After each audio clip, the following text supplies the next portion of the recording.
So of course you have to take what I say with a pinch or maybe half a kilo of salt, because it would be quite foolish of me to show you a really bad campaign.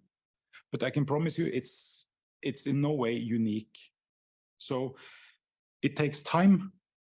It takes a lot of time actually. And I think we spent around 6 months building this kind of funnel. And when we started, we only had the step 1 and 3. And then we have to get to know our customers better. We need to figure out how we can bring maximum amount of impact for those clients. And it's nice to see that it's evergreen. That means that you can work on improving it all the time. The main structure is set, so you can spend the time tweaking it and making it better, not spending time on making totally new campaigns all the time. That is one of the things I like really much.